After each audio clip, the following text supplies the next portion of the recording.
예, 후보자가 되시는 거 먼저 축하드립니다. 문재인 정부가 인수위 없이 출범해서 이제 초기 조치들이 법률이나 그 제도에 기반하기보다는 대통령의 지시사항 형태로 추진되고 있는 것, 뭐 유감이긴 하지만 그 불가피성에 대해서 제가 인정합니다. 그런데 저는 우리 후보자께서 이런 말씀을 하셔서 사실 깜짝 놀랐습니다. 공정위는 현행법을 집행할 때 재량권이 있는데 4대 그룹 사안이라면 보다 엄격한 기준을 뭐 평가하겠다라는 말씀을 하셨네요. 네. 저는 뭐 우리 기본적으로 우리 후보자께서 지금 이제 공정위가 속된 말로 완전히 기강이 엉망이다. 대기업들 봐줬다.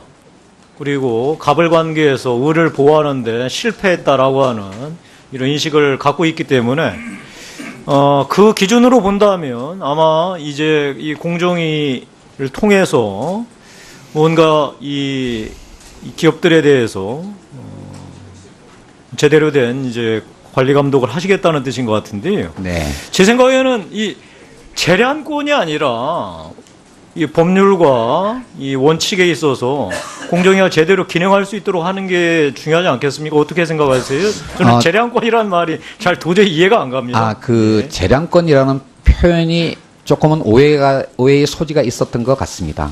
그러니까 공정위나 금융위와 같은 시장 감독 기구는 개별 기업의 구체적인 사항을 조사하고 판단하면서 법 위반 여부를 따지는 건데. 이 말이 어떤 오해를 불러일으킬 수 있냐면요. 예. 이전까지 공정위는 그 재량권을 이용해도 봐줬다는 거죠. 근데 이제 공정거래위원장은 자기 재량권을 이용해서 이제 엄격하게 하겠다.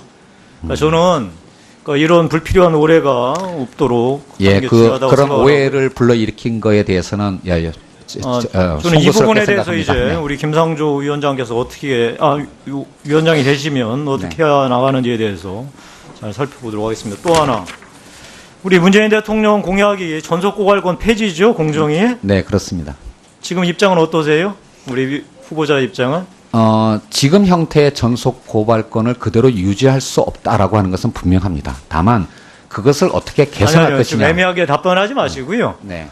그러니까 우리 후보자께서도 뭐 사실 계속 학계에서나 시민운동가로서 공정거래위원회를 비판하면서 가장 큰 문제가 전속고발권이다. 라고 말씀을 하셨잖아요. 그러니까 네. 전속고발권을 폐지하는 법안이 이제 나오면 거기 찬성하실 겁니까? 제가 공정거래위원장이 된다면 의원님들과 충실히 협의를 하겠는데요. 제 개인 생각을 조금만 말씀을 드리면 지금 단계에서 지금 현행 공정거래법에는 거의 모든 조항을 위배했을 때 형사처벌을 하도록 이렇게 돼 있습니다. 그러니까 제가 어떤 말씀을 드리는 거냐면 네. 공정거래위원회의 위상과 역할이 사실 뒷받침하는 가장 기본적인 법률적 토대가 전속고발권 아닙니까? 네. 그러니까 저는 이 부분에 대해서 지금 집권 여당이 당론으로 정했고 공약까지 한 마당에 저는 본인이 공정거래위원장이 될 가능성이 있는 상황에서 말 바꾸기 하는 게 아닌가 싶어서 제가 말씀드린 거, 이 부분도 나중에 위원장이 되신다면 어떤 입장을 가질지 제가 살펴보도록 하겠습니다. 또 하나, 조사국을 부활하시겠다고 말씀을 하시는데요.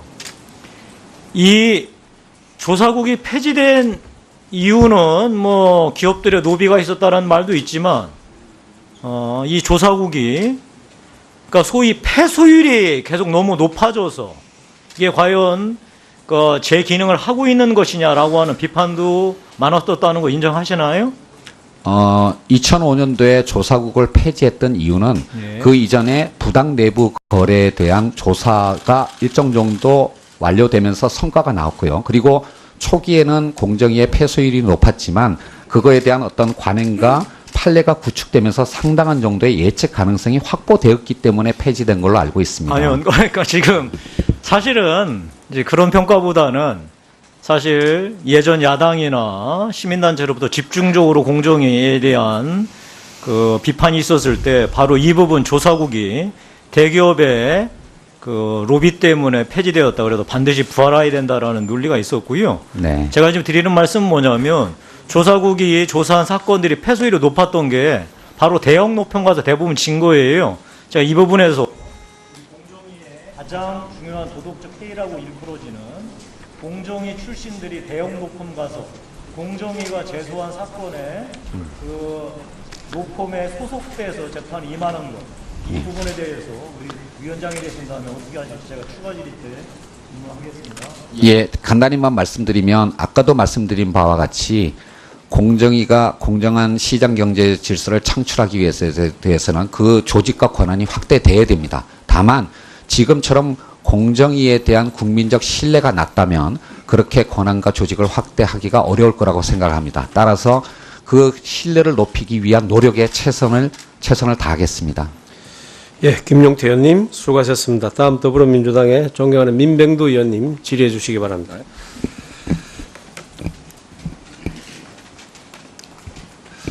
예, 저는 재벌이 잘 되면 중소기업도 잘 살고 또 나도 잘 살 수 있다. 그런 낙수경제 이론에서 근본적으로 벗어나서 다 같이 동반성장하는 그런 시대가 왔으면 하는 바람을 갖고 있습니다. IMF 때 우리 국민들은 재벌의 실패를 나의 실패로 봤습니다. 동일시한 거죠. 재벌이 나와 나의 자식들을 갖다가 이만큼 끌고 왔다고 생각했습니다. 그래서 금도 모았습니다.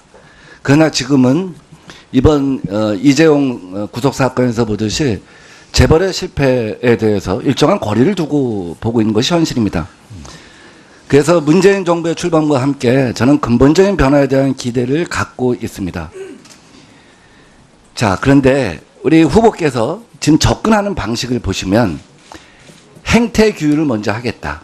그래서 단계적 접근하고 구조적 접근 추후에 하겠다 하는 것입니다. 저는 이것이 작동 가능하지 않을 거라고 봅니다. 왜냐하면 행태 규율을 갖다 계속해 나가면 아까 폐쇄율도 높고 또 공정위가 입증 책임을 해야 하고 이러한 한계에 부딪힙니다. 아무리 행태 규율을 강화한다고 할지라도 근본을 바꿀 수는 없다고 생각합니다. 구조를 바꿔야 한다고 생각합니다. 문재인 정부 들어서서 국방개혁이나 검찰개혁을 함에 있어서 정밀 타격을 합니다. 문제점이 발견되면 정밀 타격을 하고 신속 대응을 하고 그래서 구조개혁으로 넘어갑니다. 물론 시장을 접근하는 방법과 군이나 검찰 개혁하는 방법은 다를 수가 있습니다. 저는 기업 집단법의 제정이랄지 기업 분할 계열 분리 이런 것을 하지 않아 갖고는 근본적인 체제의 전환이 있을 수 없다. 앞으로 5년간 우리가 가령 복지 문제를 얘기할 때 중부담 중복지 국가의 초입까지 가자. 5년 동안 이런 목표를 정한다면 거기에 맞춰서 로드맵을 설정해야 되는 겁니다. 지금 근데 김상조 후보께서 제시한 로드맵 갖고는 저는 근본적인 전환이 힘들다고 생각합니다. 어떻게 보십니까? 예, 의원님께서 제기하신 우려에 대해서는 제가 충분히 알고 있고 또 공감을 하는 부분도 있습니다. 다만 경제정책의 핵심은 환경에 따른 우선순위의 조정이 있다고 생각을 합니다. 현재 세계 경제도 그렇고 한국 경제도 그렇고 이른바 뉴노멀 저성장의 불확실 상황에 있기 때문에 그러한 점을 감안해서 좀 더 신중하게 접근하자는 지지이지. 그렇게 말씀하시면 네. 그렇게 말씀하시면 과거의 공정위원장, 과거 정부의 공정위원장과 근본적인 차이가 없다고 생각합니다. 그러다가 결국 경제 활성화가 되고 경제 위기가 나오면서 2년 3년 차 지나서는 사실은 뭐 박근혜 정부도 처음에 출발할 때는 담합을 해서 얻는 이익보다 담합을 해서 얻는 손실이 크다. 기업이 망한다 하는 교훈을 남기겠다고 시작하는데 다 유야무야 됐습니다. 지금 그런 자세라고 한다면 좀 근본적인 전환이 있을 것인가에 대해서 굉장히 회의를 갖게 됩니다. 뭐 최근에 와서 김상조가 말랑말랑해졌다는 그 얘기를 저도 많이 들었습니다. 재벌 개혁의 의지가 후퇴한 것이 아닌가라는 얘기인데요. 정말 예.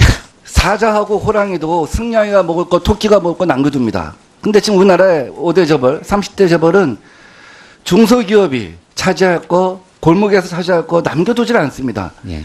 근데 지금 그런 말랑말랑한 접근 방법 갖고는 저는 근본적인 전환이 있을 수 없다. 시장의 상황을 갖다 이해해야 하지만 정권 초기에 합의한 이런 그 사회적 합의, 재벌개혁, 검찰개혁, 국방개혁 이런 합의의 수준이 가장 높을 때 저는 시작을 해야 한다 이렇게 생각합니다. 어떻게 보십니까? 예. 지금 의원님께서 지적하신 것에 대해서 전적으로 공감합니다. 그러기 위해서 제가 경제력 집중 문제는 우리나라 경제의 대부분을 차지하고 있는 5대 재벌에 집중해서 법을 집행하겠다라고 하는 것이고요. 또 한편으로는 지금 그러니까 대리점, 가맹점 또는 하도급 업체 등의 어떤 권익을 증진시키는데 또 역시 역량을 집중하겠다라고 말씀드리고 싶습니다. 네. 그 부분에 대해서도 제가 우리 인사 말씀에서 제시한 것만 갖고는 그런 가불관계 시정 그 정도를 갖고는 저는 근본적인 구조 변화가 있을 수 없다고 생각합니다. 페널티와 인센티브가 같이 가야 한다고 생각하는데 네. 이 부분은 추후에 말씀드리기로 하고요. 네. 지금 후보께 지금까지 언론을 통해서 제시된 게 한 15가지 정도 되는 것 같아요. 대부분 사실이 아닌 것으로 지금 밝혀지고 있는데 지금 이제 하나하나 해명을 하고 있는데 제가 하나만 여쭤볼게요. 신용카드 사용액이 너무 적다. 강의료 수입도 있고 그런데 이렇게 적을 수가 있냐. 그런데 이제 본인의 해명은 소득공제 한도 이내이기 때문에 연말정산 시 영원으로 신고했다. 이렇게 되어 있습니다. 제가 제자가 쓴 글을 봤어요. MLB라고 하는데 올라온 글을 보니까 대학교 다닐 때, 석박사 다닐 때 쓰던 가방을 지금까지 갖고 다닌다. 그리고 전철에서 내려갔고 마을버스를 타고 학교로 와서 밤 12시에 도서관에서 이런 분이 신용카드에 힘이 있겠느냐 하는 제자의 어떤 그 눈물 어리는 그 회고지를 봤습니다. 왜 이렇게 적습니까? 한번 해명해 주십시오. 예, 제가 신용카드를 안 쓰는 게 아닙니다. 다른 직장은 어떻게 됐는지 모르지만 저희 학교의 연말정산 프로그램을 보게 되면 급여 총액의 25%를 넘을 때만 신용카드 공제가 적용이 되는데요. 그 이하의 금액을 적게 되면 저장하고 다음 페이지로 넘어가지를 않습니다. 저희 학교 프로그램은 그렇게 돼 있어서 그렇기 때문에 저는 그 기준에 한참 미달하기 때문에 애초부터 0이라고 돼 있을 수밖에 없는 거고요.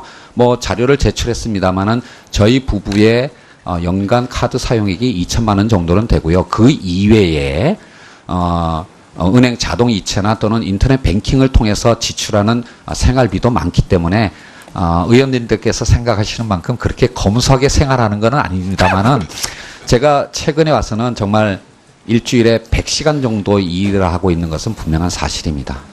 저는 정말 52시간이 아니라 68시간으로만 근로시간이 단축되어도 굉장히 행복할 것 같은데요. 제가는 정말 최근에 와서는 돈 쓸 틈이 없어서 돈을 못 썼다라고 할 수가 있습니다. 자, 잘 살펴보도록 하겠습니다. 또 하나. 우리 문재인 대통령 공약이 전속고발권 폐지죠, 공정위? 네, 그렇습니다. 지금 입장은 어떠세요? 우리 후보자 입장은? 지금 형태의 전속 고발권을 그대로 유지할 수 없다라고 하는 것은 분명합니다. 다만 그것을 어떻게 개선할 아니요, 것이냐. 좀 애매하게 답변하지 마시고요. 네. 그러니까 우리 후보자께서도 뭐 사실 계속 학계에서나 시민운동가로서 공정거래위원회를 비판하면서 가장 큰 문제가 전속고발권이다라고 말씀을 하셨잖아요. 그러니까 네. 전속고발권을 폐지하는 법안이 이제 나오면 거기 찬성하실 겁니까? 제가 공정거래위원장이 된다면 그러니까 의원님들과 충실히 협의를 하겠는데요. 제 개인 생각을 조금만 재량권이라는 말이 잘 도저히 이해가 안 갑니다. 네. 재량권이라는 표현이 조금은 오해의 소지가 있었던 것 같습니다. 그러니까 공정이나 금융위와 같은 시장 감독 기구는 개별 기업의 구체적인 사항을 조사하고 판단하면서 법 위반 여부를 따지는 건데. 이 말이 어떤 오해를 불러일으킬 수 있냐면요. 예. 이전까지 공정위는 그 재량권을 이용해도 봐줬다는 거죠. 근데 이제 공정거래위원장은 자기 재량권을 이용해서 이제 엄격하게 하겠다. 그러니까 저는 이런 불필요한 오해가 없도록 하는 게 중요하다고 그런 생각하고. 오해를 불러일으킨 거에 대해서는 저는 이 부분에 대해서 생각합니다. 이제 네. 우리 김상조 위원장께서 어떻게 위원장이 되시면 어떻게 해야 나가는지에 대해서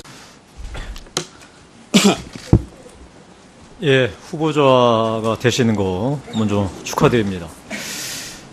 문재인 정부가 인수위 없이 출범해서 이제 초기 조치들이 법률이나 그 제도에 기반하기보다는 대통령의 지시사항 형태로 추진되고 있는 것, 뭐 유감이긴 하지만 그 불가피성에 대해서 제가 인정합니다. 그런데 저는 우리 후보자께서 이런 말씀을 하셔서 사실 깜짝 놀랐습니다. 공정위는 현행법을 집행할 때 재량권이 있는데 4대 그룹 사안이라면 보다 엄격한 기준을 평가하겠다라는 말씀을 하셨네요. 네. 저는 기본적으로 우리 후보자께서 지금 이제 공정위가 속된 말로 완전히 기강이 엉망이다. 대기업들 봐줬다. 그리고 가불관계에서 을을 보호하는데 실패했다라고 하는 이런 인식을 갖고 있기 때문에 그 기준으로 본다면 아마 이제 이 공정위를 통해서 뭔가 이 기업들에 대해서 제대로 된 이제 관리 감독을 하시겠다는 뜻인 것 같은데요. 네. 제 생각에는 이 재량권이 아니라 이 법률과 이 원칙에 있어서 공정위가 제대로 기능할 수 있도록 하는 게 중요하지 않겠습니까? 어떻게 생각하세요? 좀 말씀을 드리면 지금 단계에서 지금 현행 공정거래법에는 거의 모든 조항을 위배했을 때 형사처벌을 하도록 이렇게 돼 있습니다. 그러니까 제가 어떤 말씀을 그럼- 드리는 거냐면 네. 공정거래위원회의 위상과 역할이 사실 뒷받침하는 가장 기본적인 법률적 토대가 전속고발권 아닙니까? 네. 그러니까 저는 이 부분에 대해서 지금 집권 여당이 당론으로 정했고 공약까지 한 마당에 저는 본인이 공정거래위원장이 될 가능성이 있는 상황에서 말 바꾸기 하는 게 아닌가 싶어서 제가 말씀드린 거, 이 부분도 나중에 위원장이 되신 다음에 어떤 입장을 가질지 제가 살펴보도록 하겠습니다. 또 하나,